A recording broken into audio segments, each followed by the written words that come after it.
Bring my to with sound.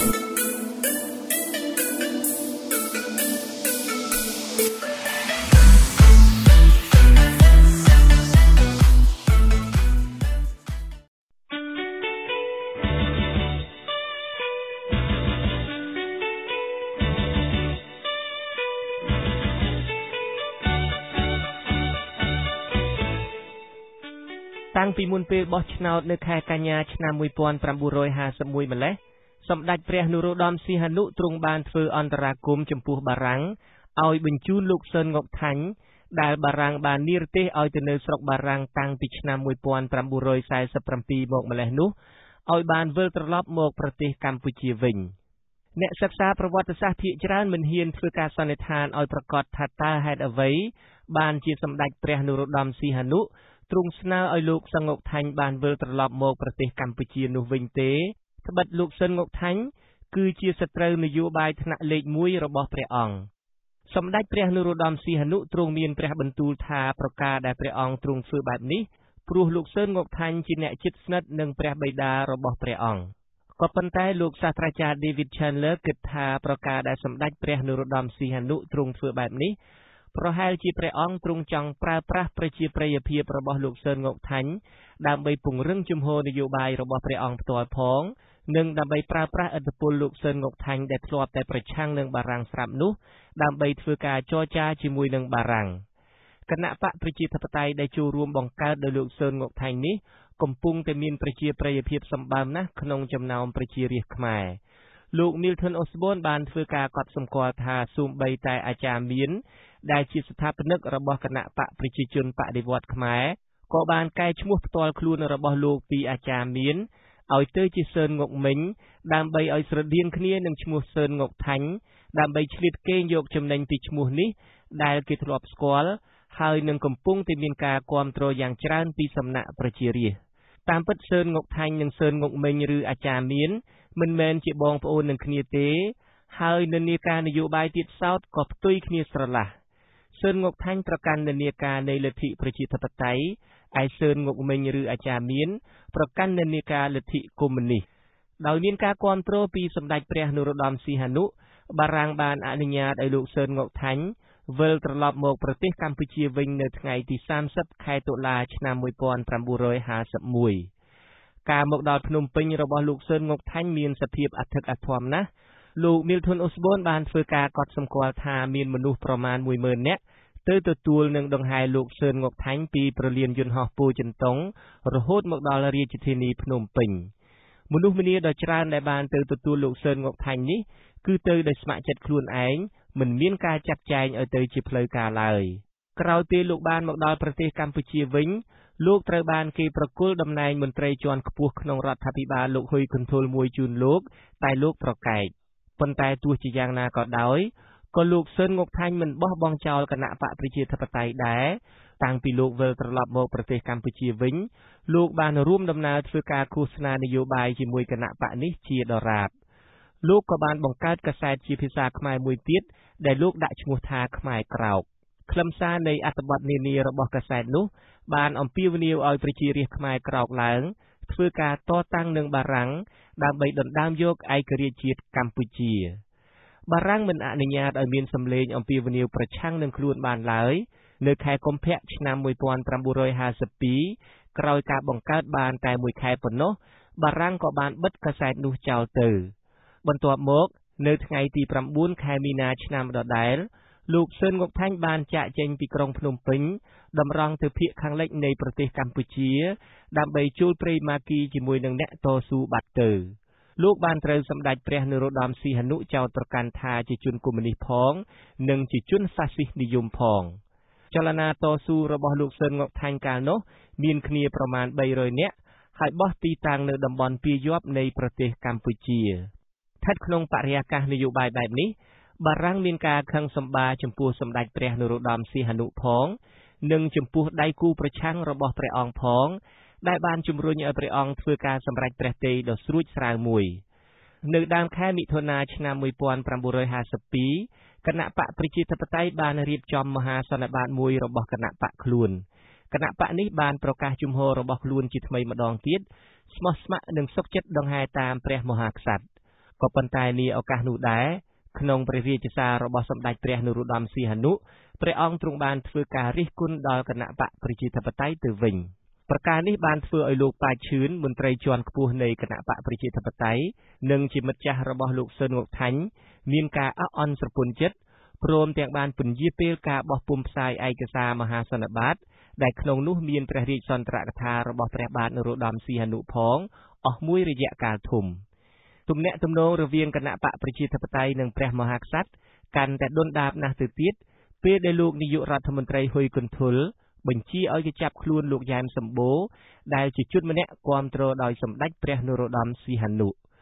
គឺនៅពេលនោះហើយដែលសម្ដេចព្រះនរោត្តមសីហនុទ្រង់បានចាប់ផ្ដើមបញ្ចេញសកម្មភាពដោយមានការរួមគំនិតពីបារាំងផងនៅថ្ងៃទី15ខែមិថុនាឆ្នាំ1952ព្រះអង្គទ្រង់បានរំលាយរដ្ឋាភិបាលលោកហ៊ុយគន្ថុលចោលហើយទ្រង់ឡើងកាន់តំណែងជានាយករដ្ឋមន្ត្រីនិងទ្រង់បានជ្រើសរើសសមាជិកគណៈរដ្ឋមន្ត្រីថ្មីភាគច្រើនជាមនុស្សដែលព្រះអង្គទុកព្រះទ័យទៅលើទាំងអស់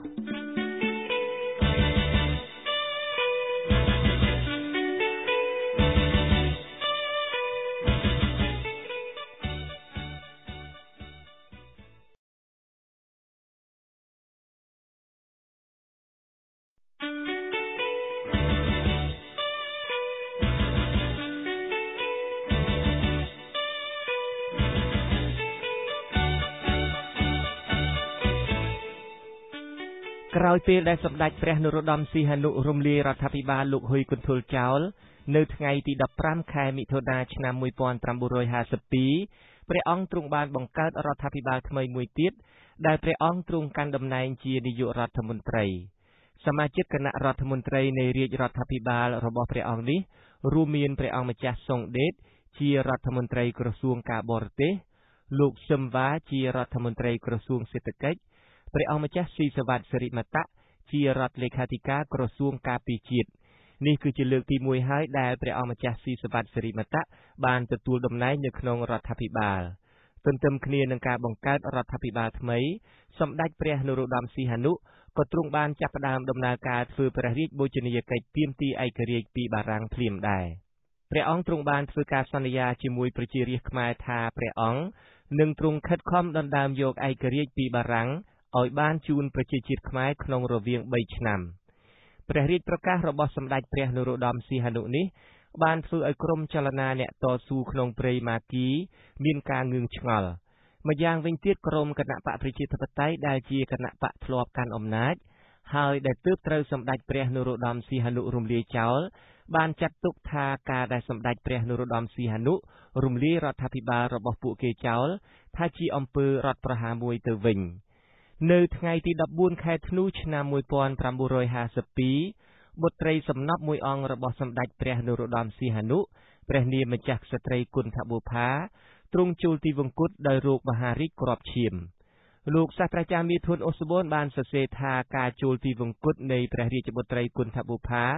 បានធ្វើឲ្យព្រះបាទនរោត្តមមានព្រះទ័យសង្រោកសង្រេងពន់ពេកណាស់ម្យ៉ាងគឺដោយសារព្រះអង្គម្ចាស់ក្សត្រីគុណធបុប្ផាជាបុត្រីសំណប់ផងនិងម្យ៉ាងទៀតលោកថាសម្ដេចព្រះនរោត្តមសីហនុទ្រង់សពព្រះទ័យតែព្រះរាជបុត្រីជាងព្រះរាជបុត្រាផងព្រះអង្គម្ចាស់នរោត្តមរណរិទ្ធដែលជាបុត្រាច្បងរបស់សម្ដេចព្រះនរោត្តមសីហនុក៏ទ្រង់បានផ្ដល់កិច្ចសម្ភាសមួយដល់អ្នកនិពន្ធម្នាក់នាពេលថ្មីៗនេះថាព្រះអង្គ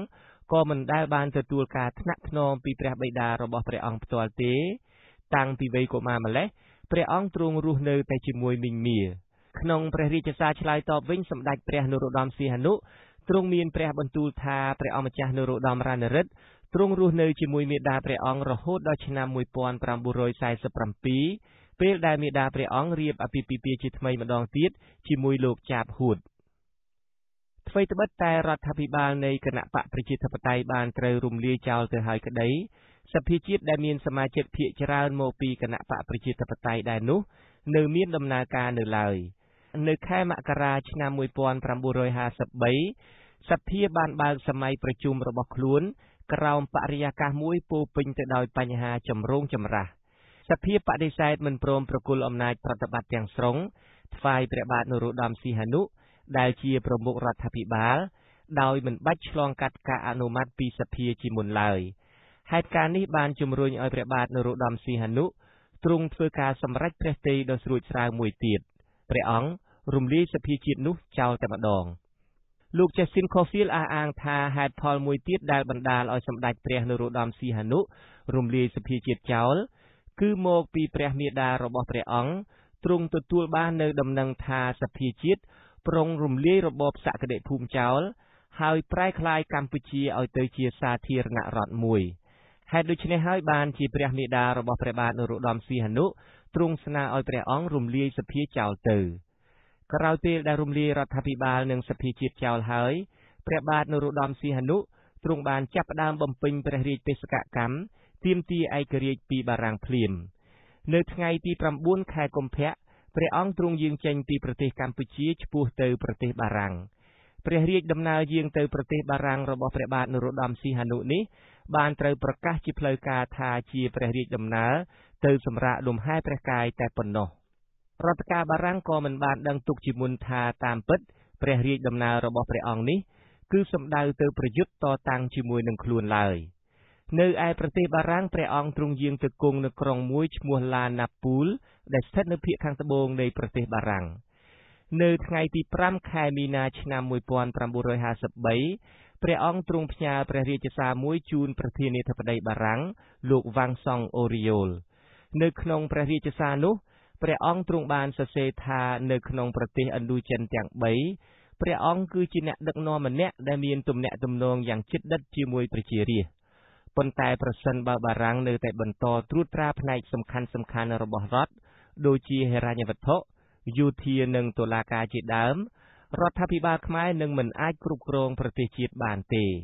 ព្រះរាជសារបន្តទៀតថាដំណោះស្រាយចំពោះបញ្ហានេះងាយជាទីបំផុតគឺរដ្ឋាភិបាលបារាំងត្រូវតែផ្ទេរអំណាចដែលបារាំងកំពុងតែកាន់កាប់មកឲ្យរដ្ឋាភិបាលខ្មែរវិញ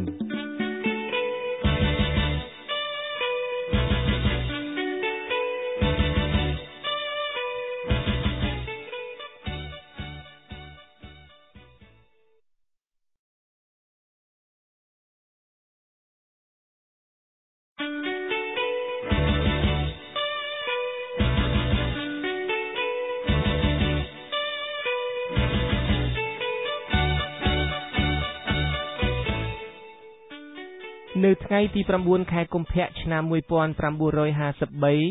សម្ដេចព្រះនរោត្តមសីហនុទ្រង់យាងចេញពីប្រទេសកម្ពុជាឆ្ពោះទៅប្រទេសបារាំងព័ត៌មានជាផ្លូវការបានប្រកាសថាព្រះអង្គយាងទៅសម្រាកព្រះកាយនៅឯទីនោះសូម្បីតែពួកមន្ត្រីបារាំងក៏មិនបានដឹងជាមុនថាតាមពិតសម្ដេចព្រះនរោត្តមសីហនុទ្រង់យាងទៅប្រយុទ្ធតតាំងជាមួយនឹងខ្លួនឡើយនៅឯប្រទេសបារាំងព្រះអង្គទ្រង់យាងទៅគង់នៅក្រុងមួយឈ្មោះឡាណាពូលដែលស្ថិតនៅភាគខាងត្បូងនៃប្រទេសបារាំងនៅថ្ងៃទី5ខែមីនាឆ្នាំ1953ព្រះអង្គទ្រង់បានផ្ញើព្រះរាជសារមួយច្បាប់ជូនលោកវ៉ាងសង់អូរីយ៉ូលប្រធានាធិបតីបារាំងព្រះរាជសារនោះមានសេចក្តីជាអាទិថាព្រះអង្គគឺជាអ្នកដឹកនាំម្នាក់ដែលមានទំនាក់ទំនងយ៉ាងជិតដិតជាមួយប្រជារាស្ត្រក្នុងចំណោមអ្នកដឹកនាំទាំងឡាយនៅឥណ្ឌូចិនក៏ប៉ុន្តែប្រសិនបើបារាំងនៅតែបន្តត្រួតត្រាផ្នែកសំខាន់របស់រដ្ឋដូចជាផ្នែកហិរញ្ញវត្ថុយោធានិងតុលាការជាដើមរដ្ឋាភិបាលខ្មែរមិនអាចគ្រប់គ្រងប្រទេសជាតិបានទេដំណោះស្រាយដ៏ងាយបំផុតចំពោះបញ្ហានេះគឺបារាំងត្រូវតែផ្ទេរអំណាចដែលខ្លួនកំពុងកាន់កាប់មកឲ្យរដ្ឋាភិបាលខ្មែរវិញធ្វើដូច្នេះបានបារាំងនឹងមិនមានឈ្មោះទៅថ្ងៃមុខថាមិនបានគិតពីផលប្រយោជន៍របស់ប្រជារាស្ត្រខ្មែរទេព្រះអង្គទ្រង់បញ្ចប់ព្រះរាជសាររបស់ព្រះអង្គដោយទ្រង់បញ្ជាក់ប្រាប់ភាគីបារាំងថាព្រះអង្គត្រៀមព្រះកាយជាស្រេចក្នុងការបញ្ជូនទីប្រឹក្សាផ្ទាល់របស់ព្រះអង្គមកកាន់ក្រុងប៉ារី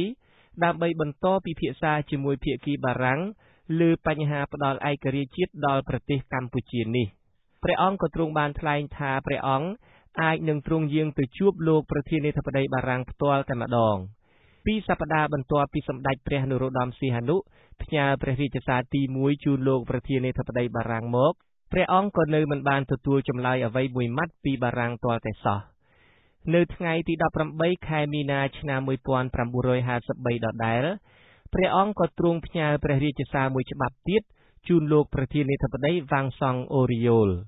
នៅក្នុងព្រះរាជសារទី2នេះព្រះអង្គទ្រង់បានសង្កត់ធ្ងន់ថាគឺជារឿងគ្រោះថ្នាក់ណាស់ដែលបារាំងគិតថាអ្វីដែលបារាំងកំពុងធ្វើនៅប្រទេសកម្ពុជាថាជារឿងល្អសម្រាប់ប្រជាជាតិនេះអ្វីដែលចាំបាច់គួរធ្វើនោះគឺព្រះមហាក្សត្រនៃប្រទេសនេះជាអ្នកគ្រប់គ្រងប្រទេសដោយមានការទទួលខុសត្រូវពិតប្រាកដជាពិសេសលើវិស័យយោធាព្រះអង្គក៏ទ្រង់មានបន្ទូលប្រាប់លោកប្រធានាធិបតីបារាំងដែរថាប្រជារាស្ត្រខ្មែរនៅឯក្នុងប្រទេសមិនបានដឹងថាព្រះមហាក្សត្ររបស់ខ្លួនទ្រង់យាងមកប្រទេសបារាំងដើម្បីចរចាជាមួយបារាំងទេព្រះអង្គទ្រង់ធ្វើបែបនេះគឺចង់ទុកមុខទុកមាត់ឲ្យបារាំងកុំឲ្យទទួលការអាម៉ាស់មុខព្រះអង្គក៏ទ្រង់បង្ហាញការសោកស្ដាយអំពីប្រការដែលព្រះអង្គទទូចឲ្យលោកប្រធានាធិបតីធ្វើសកម្មភាពជាបន្ទាន់បែបនេះព្រះរាជសារទី2នេះទទួលបានការឆ្លើយតបពីលោកវ៉ាងសង់អូរីយ៉ូលលិខិតឆ្លើយតបរបស់លោកប្រធានាធិបតីបារាំងមានសេចក្តីជាអាតថាខ្ញុំបានអានព្រះរាជសារទាំងពីរច្បាប់របស់ព្រះអង្គដោយមានចំណាប់អារម្មណ៍យ៉ាងក្រៃលែងខ្ញុំបានផ្ញើព្រះរាជសារទាំងពីរច្បាប់នោះទៅឲ្យរដ្ឋាភិបាលបារាំងដើម្បីសិក្សាឲ្យបានហ្មត់ចត់និងកុំឲ្យពន្យាពេលយឺតយូរឲ្យសោះទន្ទឹមនឹងនេះដែរខ្ញុំសូមយាងព្រះអង្គមកវិមានអេលីសេនៅថ្ងៃទី25ខែមីនានេះដើម្បីសោយអាហារថ្ងៃត្រង់មួយពេលព្រះរាជសារទាំងពីរច្បាប់របស់ព្រះអង្គបានផ្ដល់ថ្វាយព្រះអង្គវិញនៅការជួបប្រជុំ3លើកជាមួយមន្ត្រីជាន់ខ្ពស់បារាំងលើកទី1នៅ Fontainebleau និងបន្ទាប់មកទៀតនៅក្នុងសន្តាគារប្រណិតមួយឈ្មោះ Crillon នៅកណ្ដាលក្រុងប៉ារីតែម្ដងកិច្ចប្រជុំពិភាក្សាទាំង3លើកជាមួយភាគីបារាំងនោះមិនបានលទ្ធផលជាវិជ្ជមានដោយដែលសម្ដេចព្រះនរោត្តមបានគ្រោងទុកទេលោកសាស្ត្រាចារ្យ Milton Osborne បានសរសេរថាប្រការដែលបារាំងមិនមានជំហរទន់ភ្លន់ចំពោះសម្ដេចព្រះនរោត្តមសីហនុក៏ព្រោះតែបារាំងនៅមិនទាន់យល់ច្បាស់អំពីការតាំងព្រះទ័យយ៉ាងមោះមុតរបស់សម្ដេចព្រះនរោត្តមសីហនុក្នុងការស្វែងរកឯករាជ្យជាតិជូនប្រទេសកម្ពុជាលោកបន្តថាប្រសិនបើបារាំងបានយល់ដឹងជាមុនបារាំងប្រហែលជាអាចនឹងបន្ទន់ឥរិយាបថខ្លះជាមិនខានក្រោយការចរចាជាមួយបារាំងមិនបានលទ្ធផលជាទីគាប់ចិត្តមកសម្ដេចព្រះនរោត្តមសីហនុទ្រង់សម្រេចព្រះទ័យលើកយកករណីកម្ពុជានេះដាក់លើឆាកអន្តរជាតិតែម្ដងនៅថ្ងៃទី11ខែមេសាព្រះអង្គទ្រង់យាងចេញពីប្រទេសបារាំងដំបូងទៅប្រទេសកាណាដានិងបន្តមកទៀតទៅសហរដ្ឋអាមេរិកដើម្បីបន្តធ្វើយុទ្ធនាការទាមទារឯករាជ្យជាតិខ្មែរនេះលើឆាកអន្តរជាតិ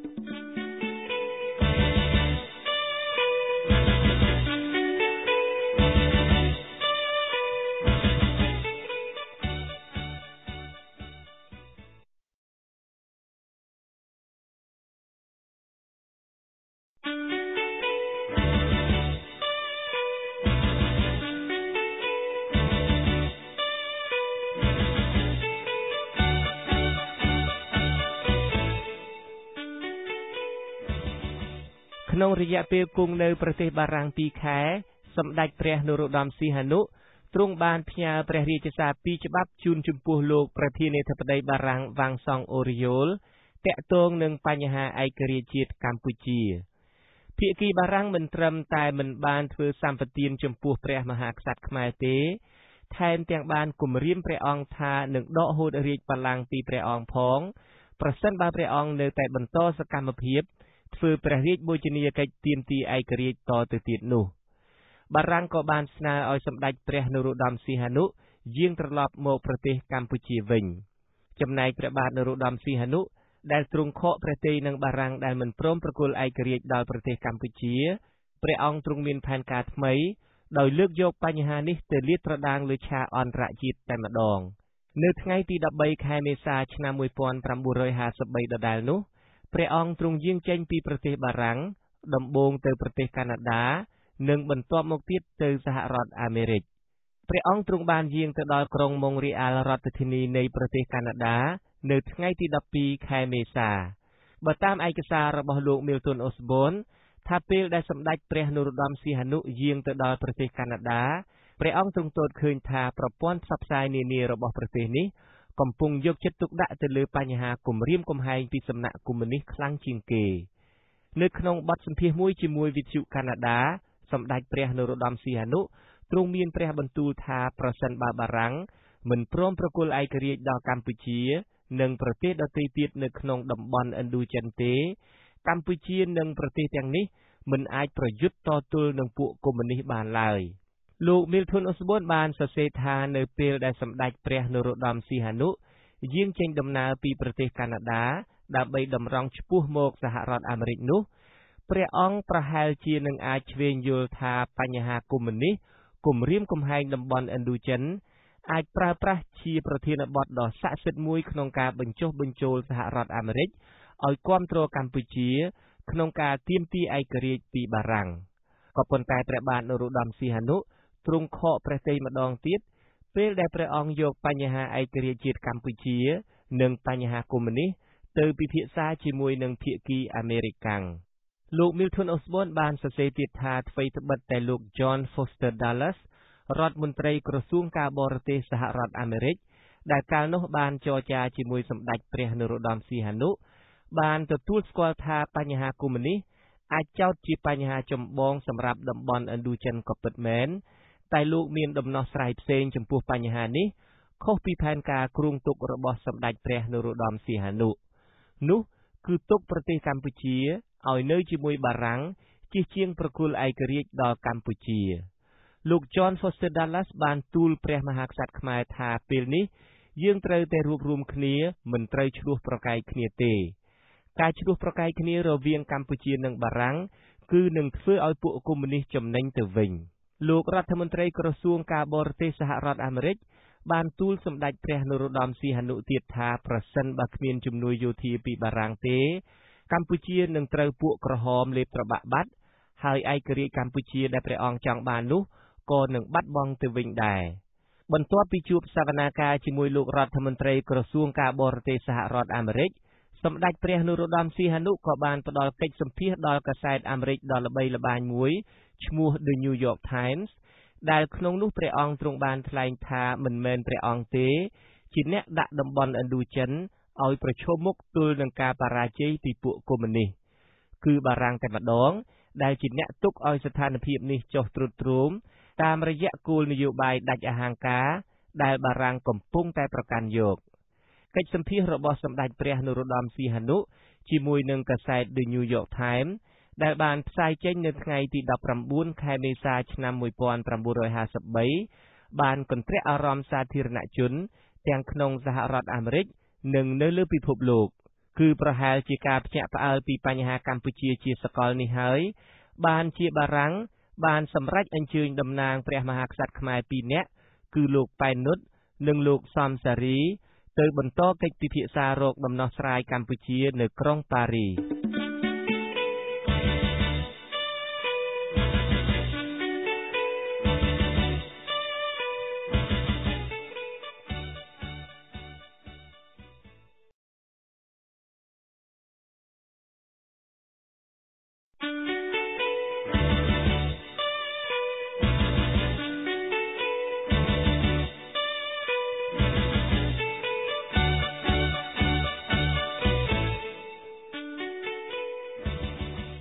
ក្នុងរយៈពេលគង់នៅប្រទេសបារាំង2ខែ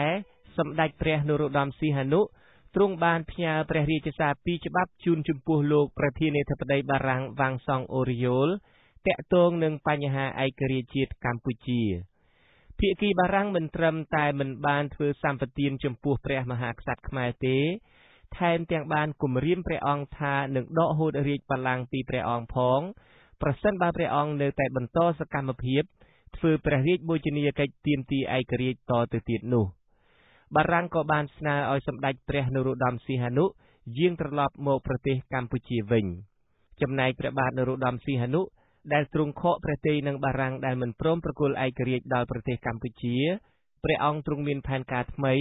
ដោយលើកយកបញ្ហានេះទៅលាតត្រដាងលើឆាកអន្តរជាតិតែម្ដងនៅថ្ងៃទី13ខែមេសាឆ្នាំ1953ដដែលនោះព្រះអង្គទ្រង់យាងចេញពីប្រទេសបារាំងដំបូងទៅប្រទេសកាណាដានិងបន្ទាប់មកទៀតទៅសហរដ្ឋអាមេរិកព្រះអង្គទ្រង់បានយាងទៅដល់ក្រុងម៉ុងរីអាល់រដ្ឋធានីនៃប្រទេសកាណាដានៅថ្ងៃទី12ខែមេសាបើតាមឯកសាររបស់លោក Milton Osborne ថាពេលដែលសម្ដេចព្រះនរោត្តមសីហនុយាងទៅដល់ប្រទេសកាណាដា ព្រះអង្គទ្រង់ទតឃើញថាប្រព័ន្ធផ្សព្វផ្សាយនានារបស់ប្រទេសនេះកំពុងយកចិត្តទុកដាក់ទៅលើបញ្ហាគំរាមកំហែងពីសំណាក់កុម្មុយនីសខ្លាំងជាងគេនៅក្នុងបទសម្ភាសន៍មួយជាមួយវិទ្យុកាណាដាសម្ដេចព្រះនរោត្តមសីហនុទ្រង់មានព្រះបន្ទូលថាប្រសិនបើបារាំងមិនព្រមប្រគល់ឯករាជ្យដល់កម្ពុជានិងប្រទេសដទៃទៀតនៅក្នុងតំបន់ឥណ្ឌូចិនទេកម្ពុជានិងប្រទេសទាំងនេះមិនអាចប្រយុទ្ធតទល់នឹងពួកកុម្មុយនីសបានឡើយលោក Milton Osborne បានសរសេរថានៅពេលដែលសម្ដេចព្រះនរោត្តមសីហនុយាងចេញដំណើរពីប្រទេសកាណាដាដើម្បីតម្រង់ឆ្ពោះមកសហរដ្ឋអាមេរិកនោះព្រះអង្គប្រហែលជានឹងអាចឆ្វេងយល់ថាបញ្ហាកុម្មុយនីសគំរាមកំហែងតំបន់ឥណ្ឌូចិនអាចប្រើប្រាស់ជាប្រធានបទដ៏ស័ក្តិសិទ្ធិមួយក្នុងការបញ្ចុះបញ្ចូលសហរដ្ឋអាមេរិកឲ្យគាំទ្រកម្ពុជាក្នុងការទាមទារឯករាជ្យពីបារាំងក៏ប៉ុន្តែព្រះបាទនរោត្តមសីហនុទ្រង់ខកព្រះទ័យម្ដងទៀត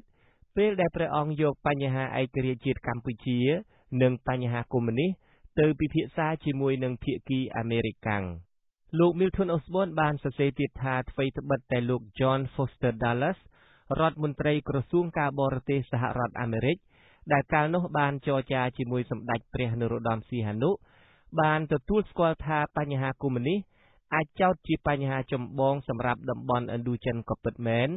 តែលោកមានដំណោះស្រាយផ្សេងចំពោះបញ្ហានេះខុសពីផែនការគ្រោងទុករបស់សម្ដេចព្រះនរោត្តមសីហនុនោះគឺទុកប្រទេសកម្ពុជាឲ្យនៅជាមួយបារាំងជិះជាងប្រគល់ឯករាជ្យដល់កម្ពុជាលោក John Foster Dulles បានទូលព្រះមហាក្សត្រខ្មែរថាពេលនេះយើងត្រូវតែរួបរวมគ្នាមិនត្រូវឈ្លោះប្រកែកគ្នាទេការឈ្លោះប្រកែកគ្នារវាងកម្ពុជានិងបារាំងគឺនឹងធ្វើឲ្យពួកកុម្មុយនីសចំណេញទៅវិញលោករដ្ឋមន្ត្រីក្រសួងការបរទេសសហរដ្ឋអាមេរិកបានទូលសម្ដេចព្រះនរោត្តមសីហនុទៀតថាប្រសិនបើគ្មានជំនួយយោធាពីបារាំងទេកម្ពុជានឹងត្រូវពួកក្រហមលេបត្របាក់បាត់ហើយឯករាជ្យកម្ពុជាដែលព្រះអង្គចង់បាននោះក៏នឹងបាត់បង់ទៅវិញដែរបន្ទាប់ពីជួបសវនាការជាមួយលោករដ្ឋមន្ត្រីក្រសួងការបរទេសសហរដ្ឋអាមេរិកសម្ដេចព្រះនរោត្តមសីហនុក៏បានផ្ដល់កិច្ចសម្ភាសន៍ដល់កាសែតអាមេរិកដ៏ល្បីល្បាញមួយឈ្មោះ The New York Times ដែលក្នុងនោះព្រះអង្គទ្រង់បានថ្លែងថាមិនមែនព្រះអង្គទេជាអ្នកដាក់តំបន់ឥណ្ឌូចិនឲ្យប្រឈមមុខទល់នឹងការបរាជ័យពីពួកកុម្មុយនីសគឺបារាំងតែម្ដងដែលជាអ្នកទុកឲ្យស្ថានភាពនេះចុះទ្រុឌទ្រោមតាមរយៈគោលនយោបាយដាច់អហង្ការដែលបារាំងកំពុងតែប្រកាន់យកកិច្ចសម្ភាសន៍របស់សម្ដេចព្រះនរោត្តមសីហនុជាមួយនឹងកាសែត The New York Times ដែលបានផ្សាយចេញនៅថ្ងៃទី19ខែមេសាឆ្នាំ1953បានកន្ទ្រាក់អារម្មណ៍សាធារណជនទាំងក្នុងសហរដ្ឋអាមេរិកនិងនៅលើពិភពលោកគឺប្រហែលជាការភ្ញាក់ផ្អើលពីបញ្ហាកម្ពុជាជាសកលនេះហើយបានជាបារាំងបានសម្រេចអញ្ជើញតំណាងព្រះមហាក្សត្រខ្មែរ2នាក់គឺលោកប៉ែននុតនិងលោកសំសារីទៅបន្តកិច្ចពិភាក្សារកដំណោះស្រាយកម្ពុជានៅក្រុងប៉ារីស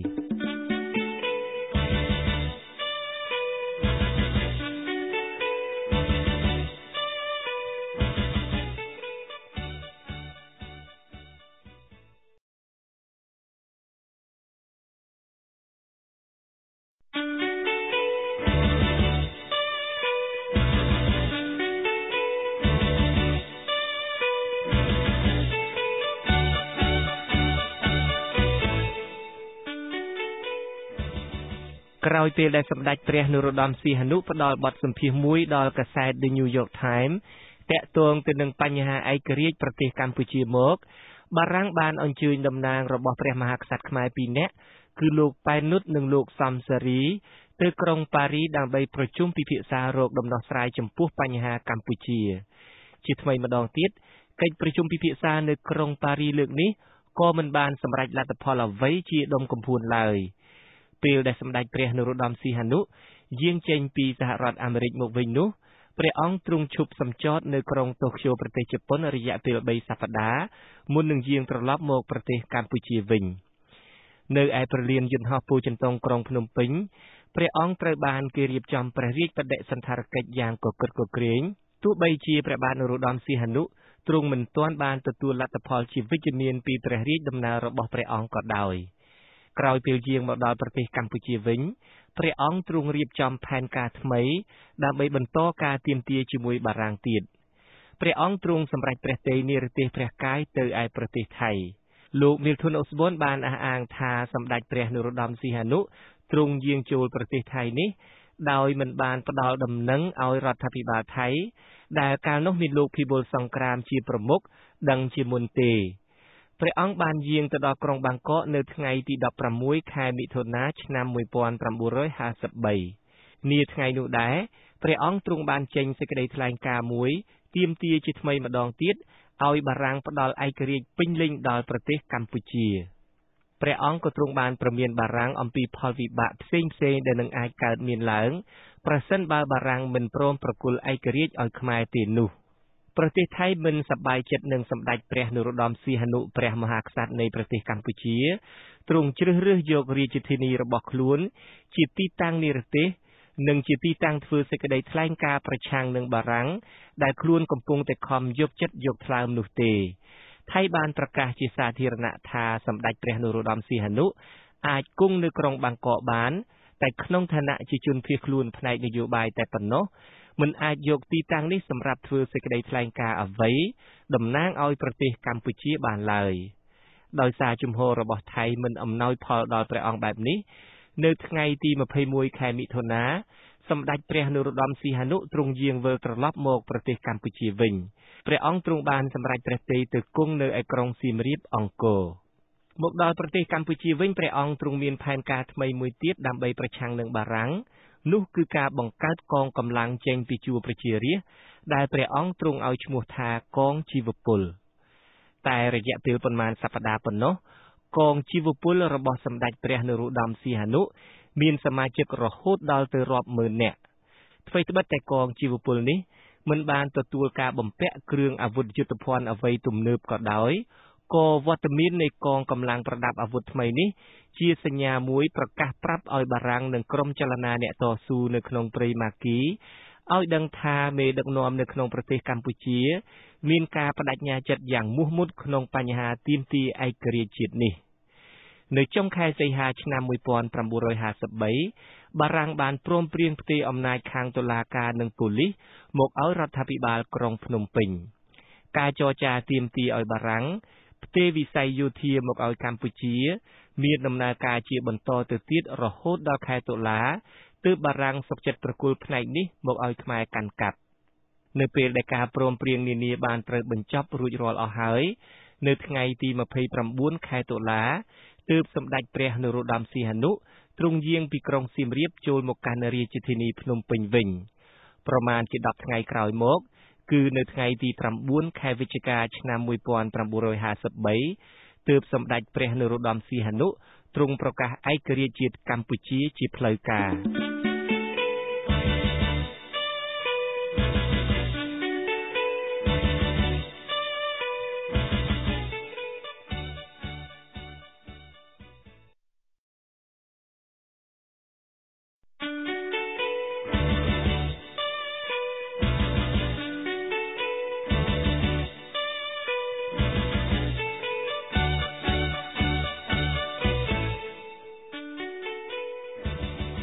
ការទទួលបានឯករាជ្យពីបារាំងជាផ្លូវការនៅថ្ងៃទី9ខែវិច្ឆិកាឆ្នាំ1953នោះ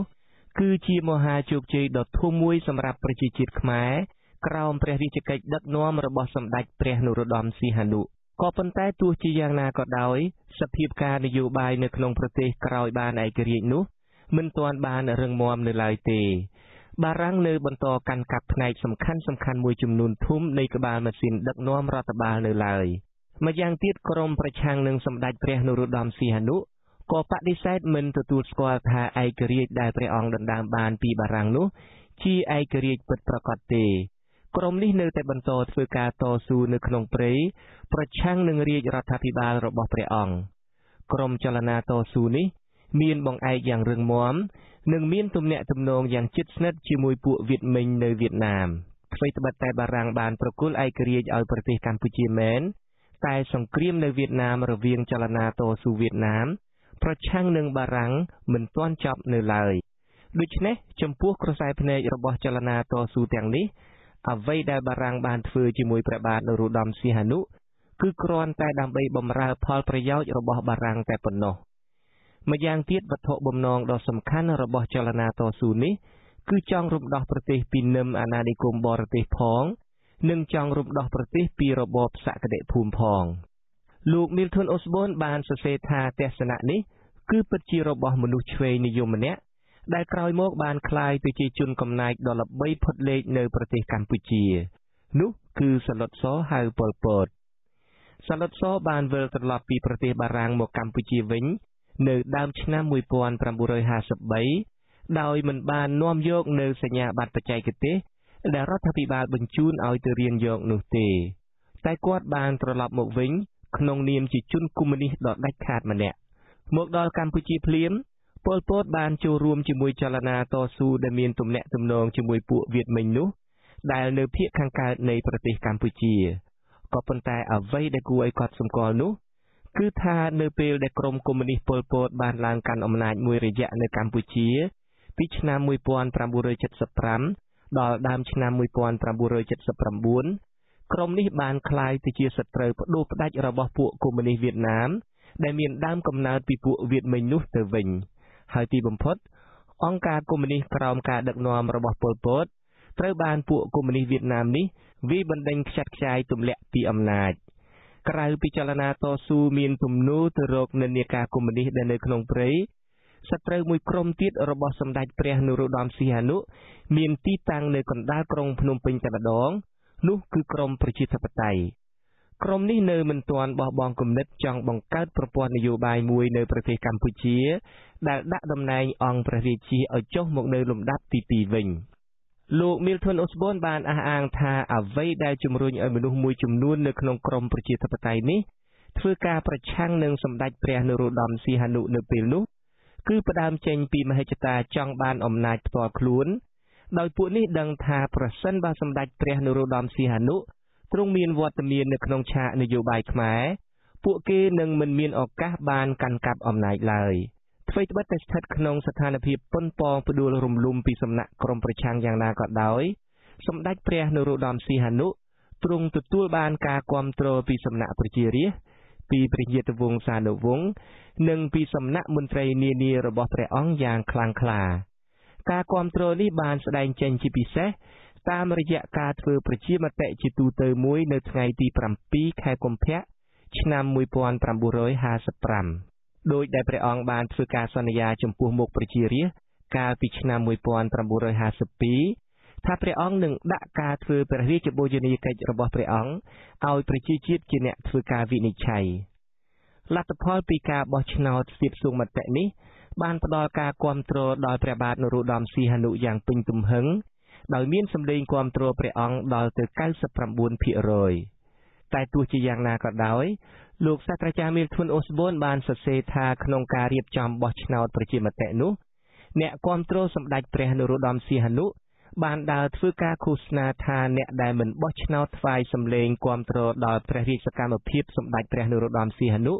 នឹងត្រូវចាត់ទុកថាមើលងាយព្រះជាស្ដាព្រះមហាក្សត្រនៅក្នុងការបោះឆ្នោតទៀតសោតអ្នកបោះឆ្នោតត្រូវគេប្រគល់សញ្ញាឆ្នោត2សញ្ញាឲ្យ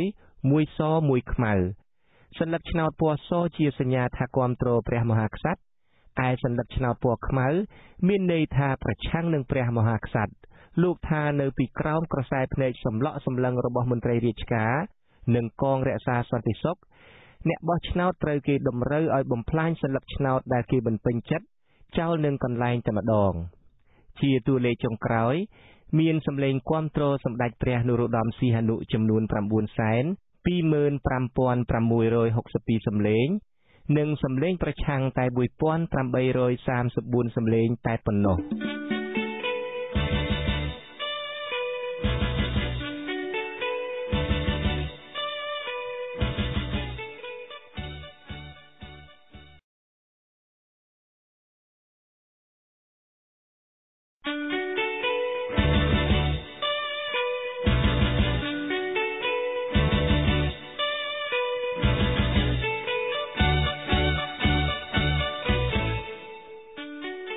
ក្រោយទទួលបានឯករាជ្យពីបារាំងជាផ្លូវការនៅថ្ងៃទី9ខែវិច្ឆិកាឆ្នាំ1953 សម្ដេចព្រះនរោត្តមសីហនុ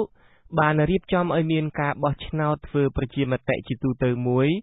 នៅថ្ងៃទី7ខែកុម្ភៈឆ្នាំ1955នៅក្នុងការបោះឆ្នោតនោះសម្ដេចព្រះនរោត្តមសីហនុបានទទួលការគាំទ្រយ៉ាងខ្លាំងពីប្រជារាស្ត្រចំពោះព្រះរាជបូជនីយកិច្ចទាមទារឯករាជ្យពីបារាំងក្រោយនោះបានបន្តិចព្រះអង្គក៏ទ្រង់សម្រេចព្រះទ័យដាក់រាជ្យថ្វាយព្រះបិតារបស់ព្រះអង្គវិញ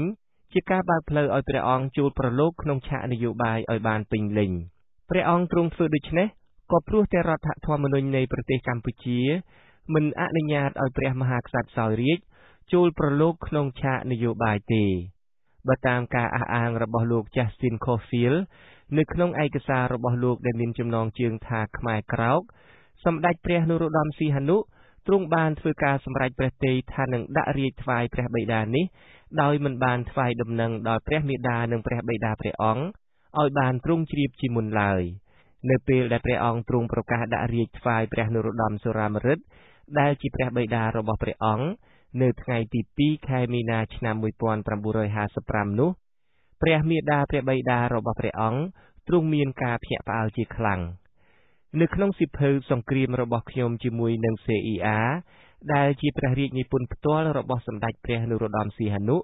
ព្រះអង្គទ្រង់បានសរសេរថានៅថ្ងៃទី2ខែមីនាឆ្នាំ1955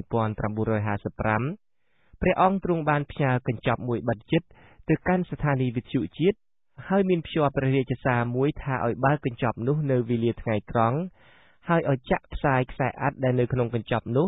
ក្នុងនីតិផ្សាយព័ត៌មាននៅពេលថ្ងៃត្រង់ព្រះអង្គទ្រង់មានបន្ទូលថាគឺនៅពេលនោះហើយដែលប្រជារាស្ត្រនិមឺនតូចធំព្រមទាំងសមាជិករាជវង្សានុវង្សផងបានដឹងនឹងទ្រង់ជ្រាបអំពីការដាក់រាជ្យរបស់ព្រះអង្គក្នុងពេលតែមួយតែម្ដងព្រះអង្គទ្រង់សរសេរថាព្រះអង្គទ្រង់សម្រេចព្រះទ័យដាក់រាជ្យនេះតែមួយអង្គឯងដោយមិនបានពិចារណាជាមួយអ្នកណាទាំងអស់មានមតិខ្លះយល់ថាការដាក់រាជ្យរបស់សម្ដេចព្រះនរោត្តមសីហនុគឺជាកលល្បិចនយោបាយមួយរបស់ព្រះអង្គជាបណ្ដោះអាសន្នតែប៉ុណ្ណោះនៅពេលដែលមានឱកាសល្អព្រះអង្គទ្រង់ទទួលយករាជបល្ល័ង្កវិញជាពុំខានរីឯសម្ដេចព្រះនរោត្តមសីហនុផ្ទាល់ព្រះអង្គទ្រង់បដិសេធនៅទស្សនៈទាំងនេះហើយទ្រង់បានថ្លែងបញ្ជាក់តបទៅវិញថាព្រះអង្គនឹងទ្រង់មិនទទួលសោយរាជសម្បត្តិឡើងវិញទេទោះស្ថិតក្នុងកលៈទេសៈណាក៏ដោយព្រះអង្គទ្រង់បានធ្វើការសន្យានៅចំពោះមុខប្រជាជាតិចំពោះមុខប្រវត្តិសាស្ត្រចំពោះមុខព្រះពុទ្ធសាសនានិងចំពោះមុខពិភពលោកថាព្រះអង្គនឹងមិនឡើងសោយរាជសម្បត្តិវិញទេទោះជាយ៉ាងណាក៏ដោយ38ឆ្នាំក្រោយមកសម្ដេចព្រះនរោត្តមសីហនុក៏ទ្រង់ទទួលយល់ព្រមឡើងគ្រងរាជសម្បត្តិជាថ្មីវិញនៅថ្ងៃទី23ខែកញ្ញាឆ្នាំ1993តាមការអនុម័តរបស់សភាជាតិដែលកើតឡើងក្រោយការបោះឆ្នោតជាសកលដែលមានការគាំទ្រពីអង្គការសហប្រជាជាតិដំណើរការសម្រេចប្រគល់រាជសម្បត្តិថ្វាយសម្ដេចព្រះនរោត្តមសីហនុវិញនៅឆ្នាំ1993នេះធ្វើឡើងអស់រយៈពេលជាច្រើនថ្ងៃនៅក្នុងសម័យប្រជុំនៃអង្គសភាជាតិដែលមានសមាជិកសភាចំនួន113នាក់ក្នុងចំណោម120នាក់បោះឆ្នោតសម្រេចគឺមិនមែនធ្វើឡើងតែមួយអង្គឯងដោយការដែលព្រះអង្គសម្រេចព្រះទ័យដាក់រាជ្យនៅថ្ងៃទី2ខែមីនាឆ្នាំ1955នោះទេដាក់រាជ្យមិនបានមួយខែស្រួលបួលផងសម្ដេចព្រះនរោត្តមសីហនុទ្រង់បានប្រកាសបង្កើតគណៈបកនយោបាយមួយដើម្បីចូលរួមប្រកួតប្រជែងក្នុងការបោះឆ្នោតដែលគ្រោងនឹងធ្វើឡើងនៅខែកញ្ញាព្រះអង្គទ្រង់ដាក់ឈ្មោះគណៈបកនោះថាគណៈបកសង្គមរាស្ត្រនិយម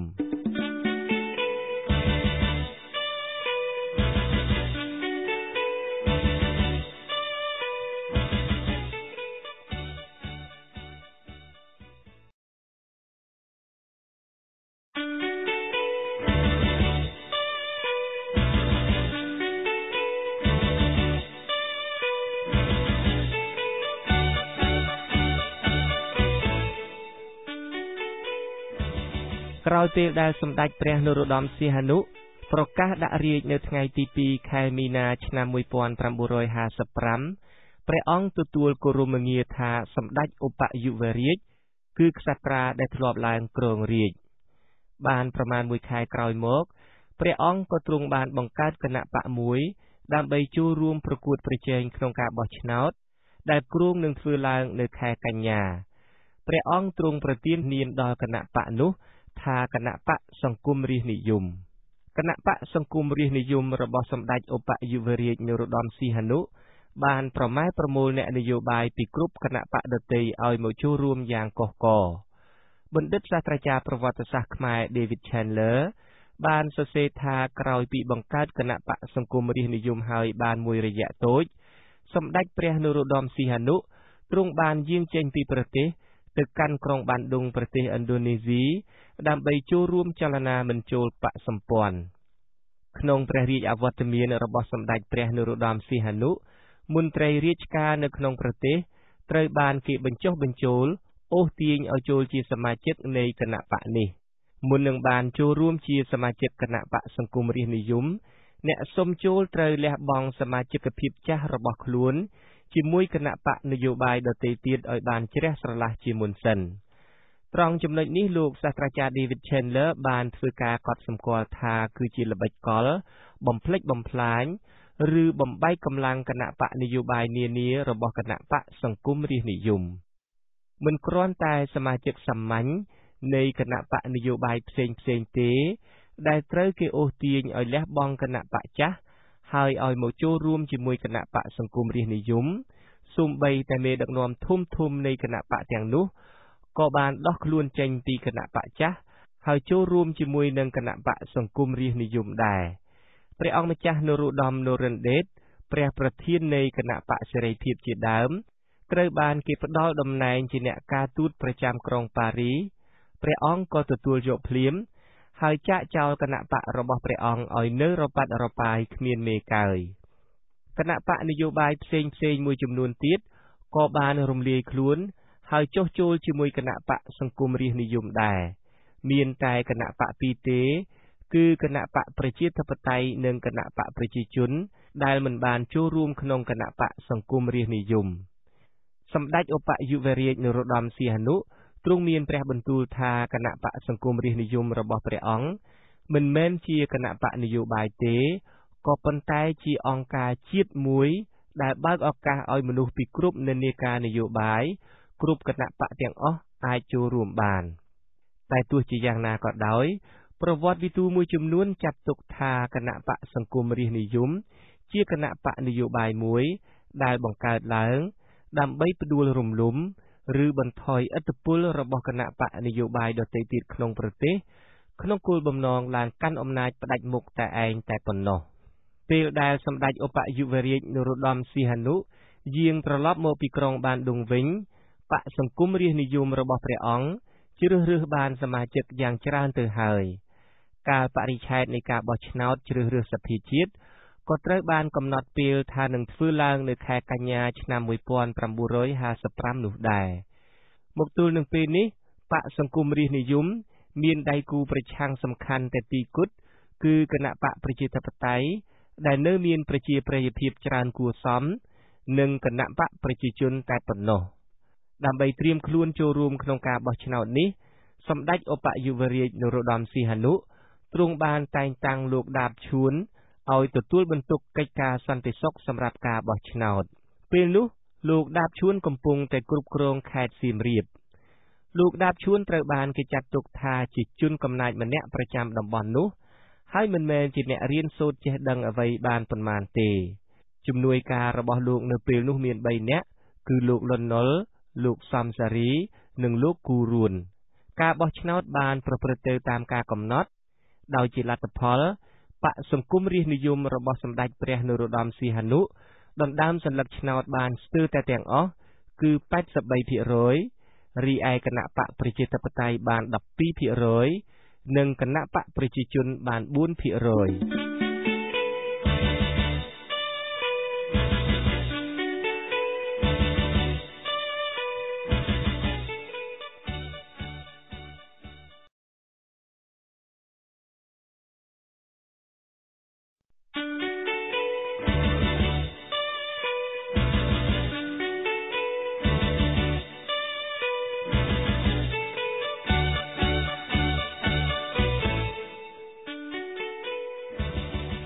ក្រោយដែលសម្ដេចឧបយុវរាជនរោត្តមសីហនុ បង្កើតគណៈបកសង្គមរាស្ត្រនិយមបន្ទាប់ពីព្រះអង្គបានដាក់រាជ្យនៅឆ្នាំ1955មកការបោះឆ្នោតជ្រើសរើសសភាជាតិក៏ត្រូវបានរៀបចំឡើង